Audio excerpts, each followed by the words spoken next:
just like kind of hard for me to talk about.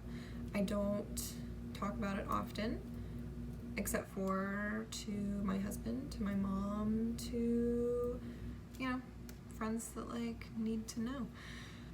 But I want to talk about it, just because here recently, especially after having the twins, I get a lot of like people saying, oh my gosh, how are you so good at being a mom? You're so perfect. Like, I don't like that. Not that I don't like compliments. I love hearing people think that like I've got it under control. But, you know, social media is like one of those things where people really only put out the positive stuff, which is, you know, that's just how it be. Because like you don't want to like look back on your feed and just see like everything that like is difficult or upsets you. Like people don't want to do that to themselves.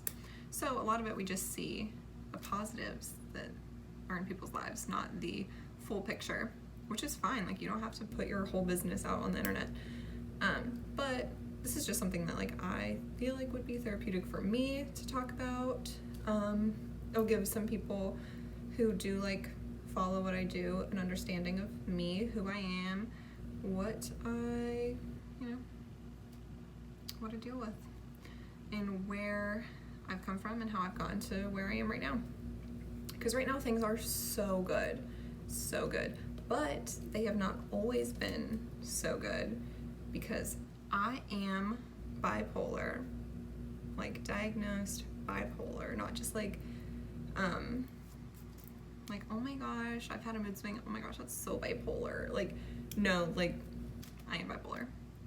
So yeah, I am going to give you like the definition of bipolar disorder.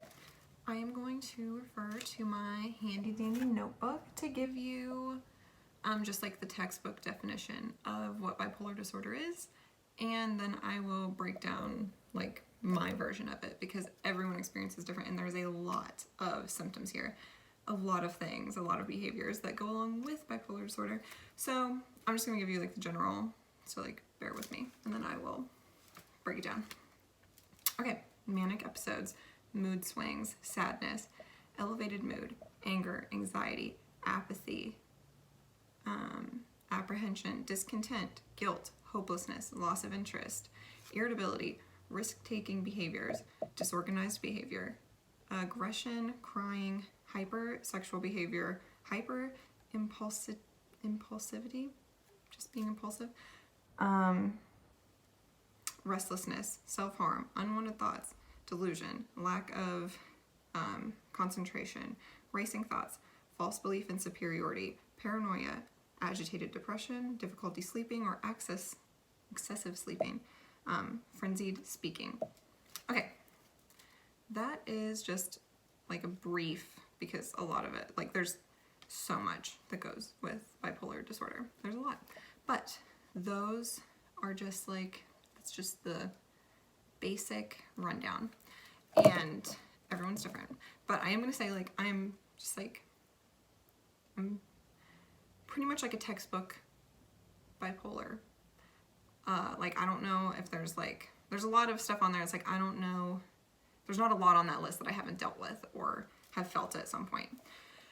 And it's not just like, okay, here's like, sometimes I'm sad, sometimes I'm happy. No, it's like extremes that make it bipolar disorder. Not just like, oh, here's my regular everyday, like run-of-the-mill emotions. It's like everything is very intense for me. And I guess I'll give background before we get too deep into things.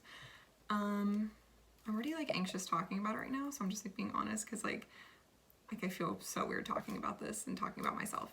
But I'm gonna do it. I'm gonna talk about it. From my childhood, there have been signs of there being an issue, there being bipolar disorder. My mom always says that as a kid I was either having like the best day of my life or the worst day of my life. And you know, it's like kids are kids, like some kids are more difficult than others, whatever. it got much worse around like puberty age. You know, hormones are playing into it, stress at school, like other things, like my environment around me, like, you know, preteen, teenager, like kids are uncomfortable, they're going through a lot, you're figuring yourself out, and like, you know, that really took its toll on me, and I was like acting out, and I'm just gonna take a breath. I'm gonna get into this. And like at the time, it's like, you don't know, like, are you just like a moody teenager? Are you just like teenage angsty? Is there like a bigger issue? So it wasn't like looked into like super deep. I did go to therapy a little bit, like early high school, but I was like an angsty teenager who was like, I don't need any help. And like whenever I would go into therapy, I wouldn't always be like totally honest, or I wouldn't talk about all the different things I was dealing with. I'd be like, yeah, I'm good, it's fine. Because I like didn't really want any help, and that's the thing about therapy is like if you aren't open to therapy and like being totally honest, like there's literally no point in going. So early teen to me was like, I don't need any help. This is just who I am. This is just me, mom. You know, whatever. And a lot of people don't get like formally diagnosed until after they're 21, because it's like you're an adult, like you can't be like, oh, a moody teenager. Like a lot of people are like, okay, now here are problems. This is a real problem that I deal with. So it's like something I dealt with for a long time. And whenever I was around like 21 years old is really whenever like my symptoms peaked. Like that's whenever things had built up my whole life. I've had like ups and downs, dealt with a lot of the symptoms, but nothing like too extreme. But like around 21 was whenever like it got bad, like really bad. And so it's like stuff that I don't really want to like talk about, but like it's all part of my story and it's part of who I am, and I don't have to like, you know, I like to think that if I share something that is difficult for me, that, you know, there might be someone else out there who's like, oh, like someone who looks like they have it all together, also deals with things like me. So I'm gonna talk about it. And I was listening to one of my favorite podcasts, and they were talking about like bipolar disorder, and it came up, and I was like, wow, I don't think I've ever really like heard anyone like go in depth, like talk about something that was like so like that's me, and like someone else was talking about it. It made me feel like very seen. So this is just in case if anyone else out there deals with things like this. Anyway, I'm gonna quit stalling and I'm gonna talk about the really hard stuff. Okay, I've always been a little all over the place, whatever. I got pregnant with Marceline whenever I was 19. And, you know, that was hard, that was whatever. I was like wild college kid before that. And whenever I became pregnant with Marcy, I had to like get serious, like this is life, we're gonna do this. And during my pregnancy, the whole like first year of her life, Darren was still in school, and I felt like I was doing really well. I really embraced motherhood, and I really like latched onto that to be like my stability. I'll be like, I have a focus, I have a drive. And also I'm pretty sure that the hormones related to breastfeeding helped balance out whatever imbalances in my brain. It really felt like I felt good. It was like probably some of the best times I've ever felt is like early motherhood, the whole first year, pretty much like the whole like 15 months of her life. So like over a year, things are good. And I feel like Darren and I were like in survival mode. We were young, we were trying to figure ourselves out, just trying to like get paycheck to paycheck. There was no time for me to be pouty, whatever, get in my weird moods. It happened, but it was not super extreme. So then I quit breastfeeding. Marcy was getting bigger. I was around 21. And like things just got really bad. I did not feel comfortable where I was at. I didn't like the home we were in. I didn't feel comfortable in my own skin. I didn't feel good really in my marriage. I was like, what am I doing? And everyone who's a young mom likes to go, well, I'm a young mom, I did it and it was easy, like this is it. Like I no one doubt me, I got it. Well, I'm gonna be the one to say that like young motherhood is hard, and I didn't always like embrace it as well as like I could have. I don't want to cry. I'm not gonna cry. Not gonna cry. Okay. I didn't always like. It wasn't always smooth. It was hard sometimes finding my sense of identity, because like 20, 21 years old, you are figuring yourself out. Like, who are you? Like, you're living on your own now. What are your interests? Who are you as a person? Who do you want to surround yourself with? Like, those are things that you figure out whenever you're in your early 20s. And whenever you're a mom, it's like you're a mom. And so you have like this identity crisis of not gonna cry, not gonna cry. This video is gonna be so weird to watch, and I'm already so sorry. There's an identity shift of, I am not just me. I am a mother, and like everything I do is a reflection of like that. And it's hard whenever you're young and you don't know who you are yet. And then to be like married and to try to be like keeping it together all the time is hard. Well, I really didn't think I was gonna be crying already in this video. There's like more stuff that's like I want to talk about that's like way more emotional than just like my identity as a mom. But I was struggling with it. I began to start struggling with it when I became like 21. And all the people that I was friends with growing up, people I was friends with in college, everyone is living their life. Everyone is going out and having fun. They're seeing the world. They're doing things. And like, you're not. And that doesn't mean like you don't love your kid and like you love I love Norcy more than anything. But part of me felt like I was missing out on like everything, which was like dumb. I had like a beautiful life, and I had like a beautiful baby, and like I was fine. But internally I was not fine. And so I was struggling with those things. And whenever you're not really like happy with yourself or your environment, for me, if I'm not happy with myself or my environment, or if I'm struggling with outside things, the symptoms of my bipolar disorder become very hard to manage. So I just began to have a lot of a struggle. I started like going out with my friends because I was like, at first I was like, yeah, like I can be a mom and still be like young, and like I wanted to do both. I wanted to do it all, you know, which like people do in moderation and do that.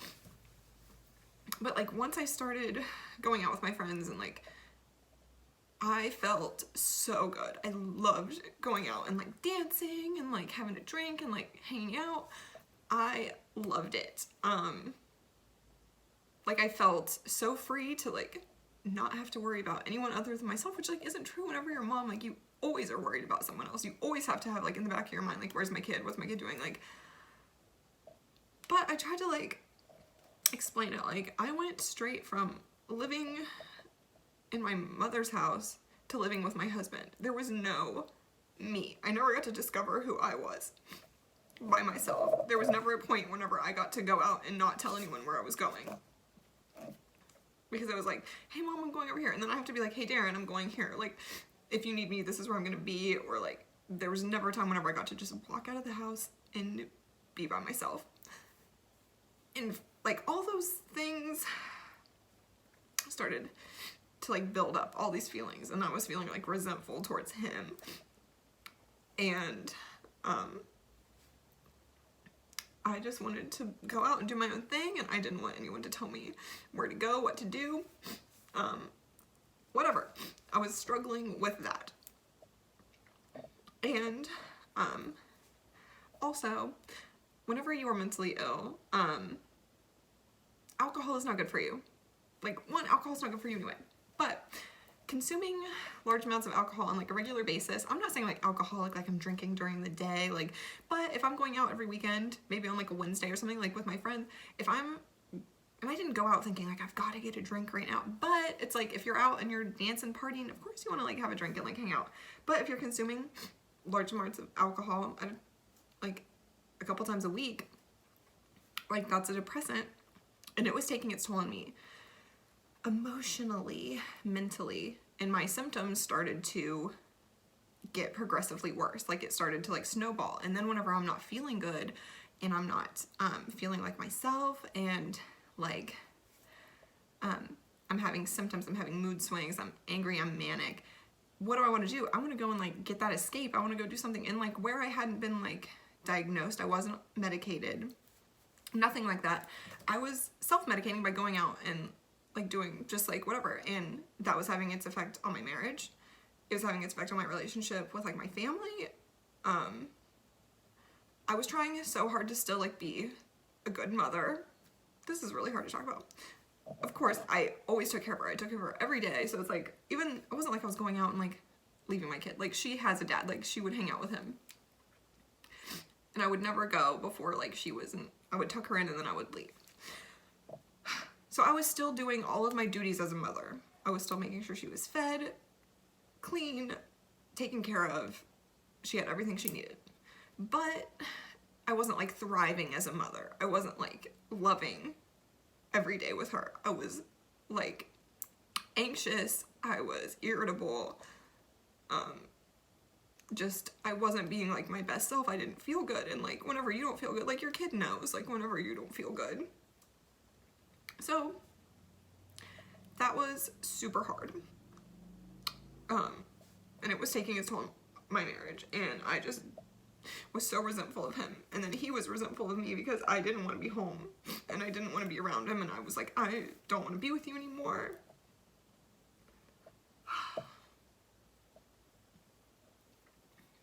Whatever. So we were like at each other's throats, and we were like not wanting to do it. Like going through everything, like I didn't want to be with him. He didn't want to be with me. It was becoming just like a toxic situation where we weren't happy. Yeah. And so dealing with my marriage falling apart, all of that, I was having really bad manic episodes. Like really, really bad. Just like out of touch with reality. I get like so irritable, which isn't helping whenever you're like, there's like, how are you supposed to fix a marriage whenever like you're completely manic, like, or depressed and you don't even want to get out of bed? And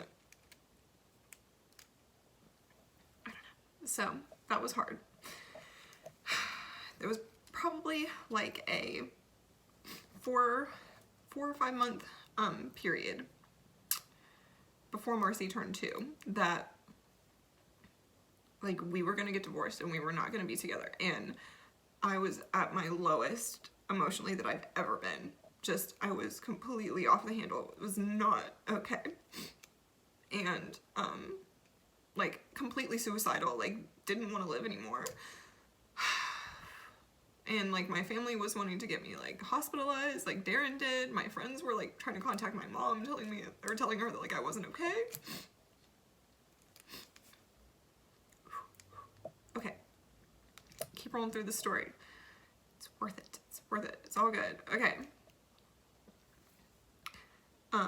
Like wanted to get me hospitalized because I was completely suicidal. I wasn't like taking care of myself. I was going like days without sleeping, which whenever you're tired, you're gonna be like more manic or depressed. Like if you're not taking care of yourself, your symptoms will be worse. Going days without eating, which is only going to make me more irritable and more manic and more crazy. Like that's what's gonna happen.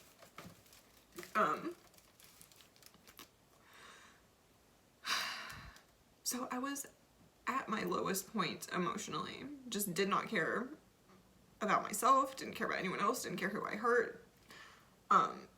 Just doing my own thing. I didn't care. Did not care if I lived or died. Like that crazy. And where Darren and I had been like fighting for a couple months, just where he was like, get it together, like he didn't understand fully.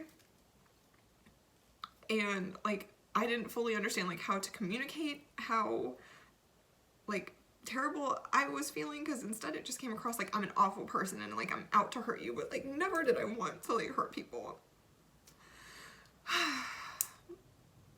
So it was like a really bad struggle. And then like one day he decided that like he was gonna go to therapy for him. Like not like for me, he went for himself. And he decided that like he couldn't expect for me to be my best self and the best version of me if he wasn't the best version of himself. So he like went to therapy on his own and started like taking care of himself, and he was like blossoming as a person, and he decided like he was not going to leave me.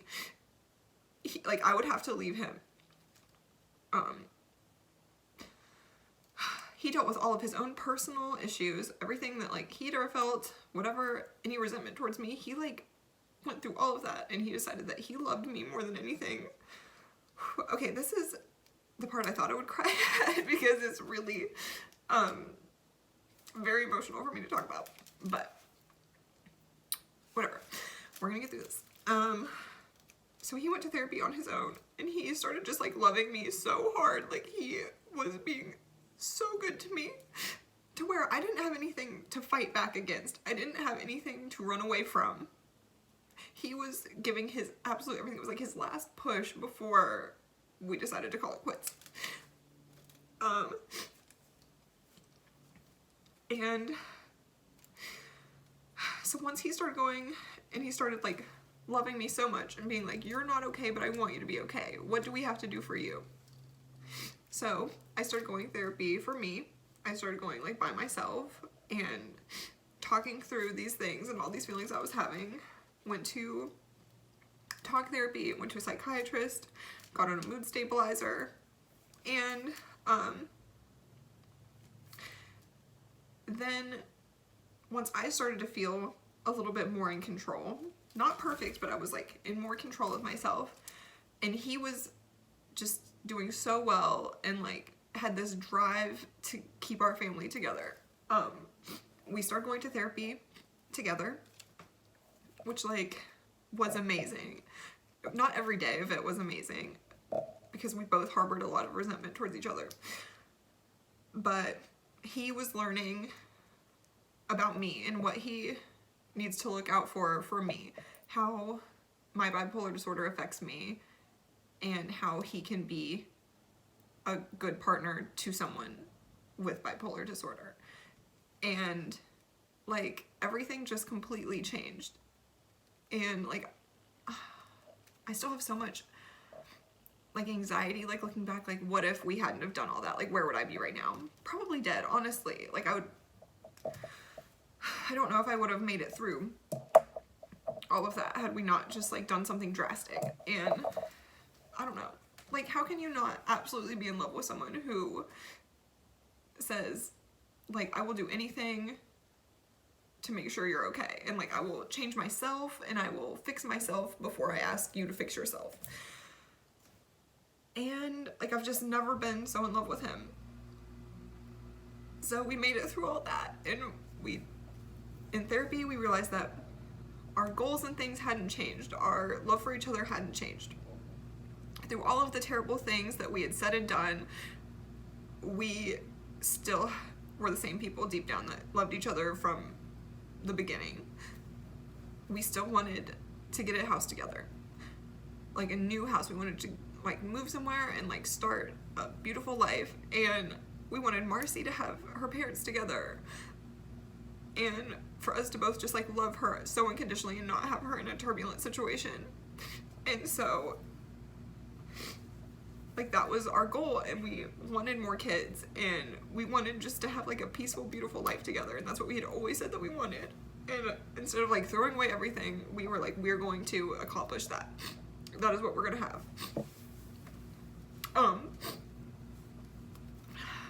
So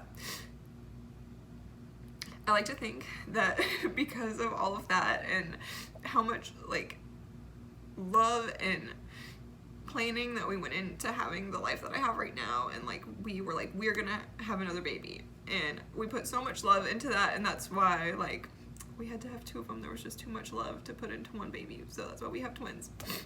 That's stupid, but whatever. So now get to where I'm at now. Now that we've gotten through, that was like literally the hardest, scariest, like worst time of my life, that I'm so glad that we made it through. I still harbor so much guilt from that. Darren, on the other hand, he like is such a live in the moment person, and he never holds any of this stuff against me. Like if we're like not getting along, if we have a little argument, he's not gonna like throw old stuff in my face and be like, well, you did this back in the day. Like never does that to me. He has so wholeheartedly forgiven me for all the things that I had said and done. Like he just loves me so unconditionally, and I feel unconditionally loved, which like I don't know if a lot of people can say that, and I am loved so much.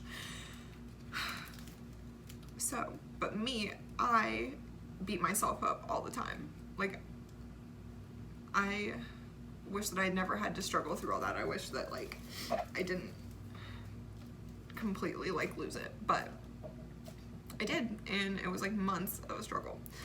But it's fine now. Not fully. I'm still bipolar. It doesn't go away just because you and your husband got back together and like worked it out. That's not how bipolar disorder works. So I was on a mood stabilizer for a while. Whatever. We moved into this house, my beautiful house that I love so much. We moved out of town, just started like changing it up. I got pregnant, pretty much, like I said in my other videos, like it only took 2 months of trying to like get pregnant. I was pregnant with twins and I loved it, and we were so excited, and it was like all these beautiful things were coming from that dark place that we were in. But emotionally, I still like am who I am, and I still struggle. I still like daily I have like a struggle. But currently I am not on any medication. Again, I'm not a doctor, so like if you're bipolar, like don't just decide to go off your meds unless you talk to your doctor, whatever. But it was like once my environment was fixed, I'm in a place that makes me happy and comfortable. It's also the summertime right now, and a lot of it is seasonal for me, where if I'm not getting enough like daylight, if I'm not getting out and being like active and doing things, I will struggle more. But like right now, I'm getting to go out every day. I'm in a, like my environment is nice, whatever. I'm really happy, so I don't need the extra like mood stabilizer. Doesn't mean I don't have hard days, but I'm in more control than in the wintertime. I do need more little something to like help me out, little mood stabilizer.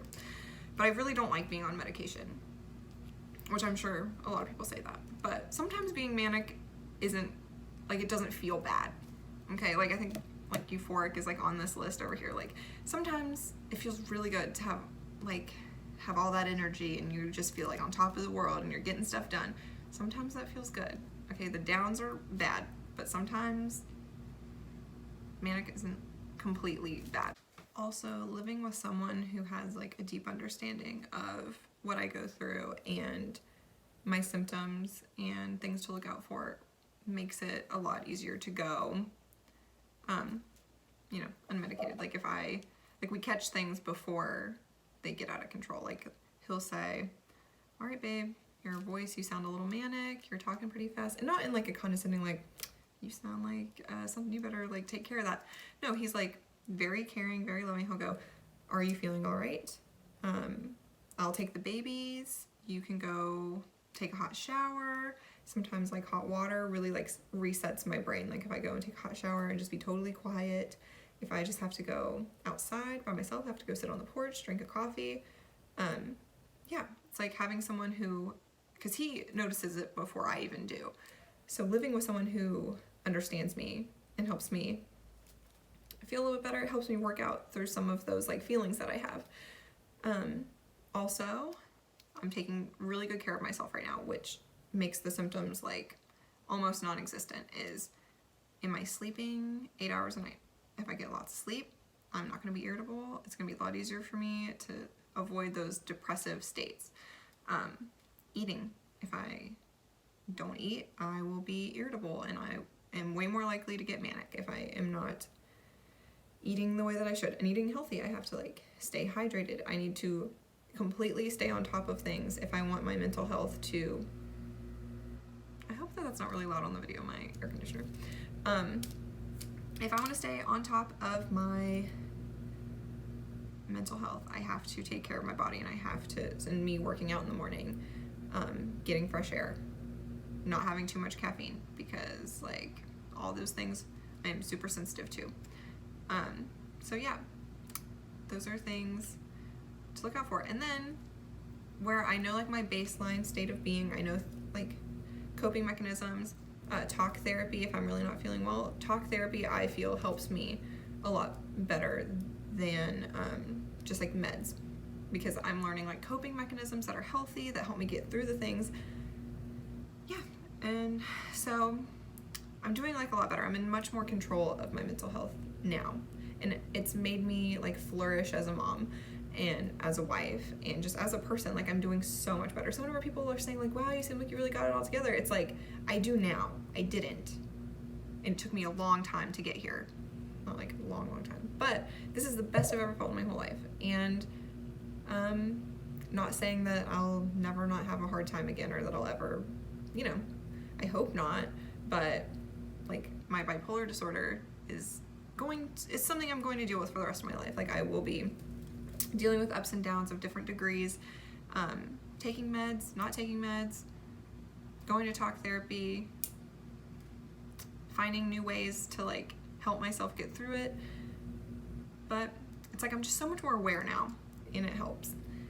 And it's made me, whenever I'm happy, all the aspects of my life are better. Like my home is clean. I don't get into those states where it's like I like just don't want to get out of bed, and I don't have the energy to like do laundry and things. It's like if I stay on top of things and I just take care of it, I don't have to get as anxious.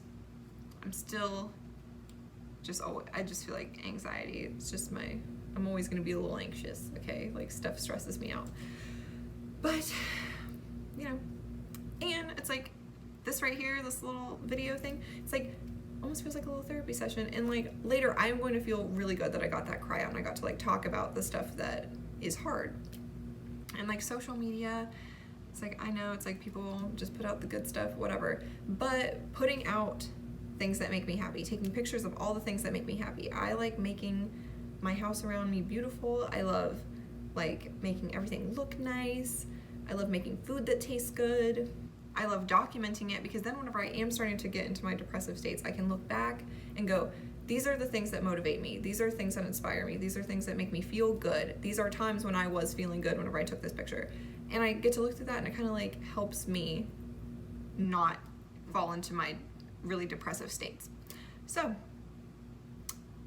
there it is. That's me. I don't even know if I'm gonna post all this because that was a whole wreck, but that's who I am. This is me. This is what makes me me. And who knows, maybe someone out there is watching this and can relate in some way, or if you like, you want to talk, reach out to me. I like am all about just like talking about this kind of stuff. Anyone, like, just so you don't feel like alone about it, whatever. I don't know. So there's me, the struggle that makes me me. It's not all perfect like some people think it is, but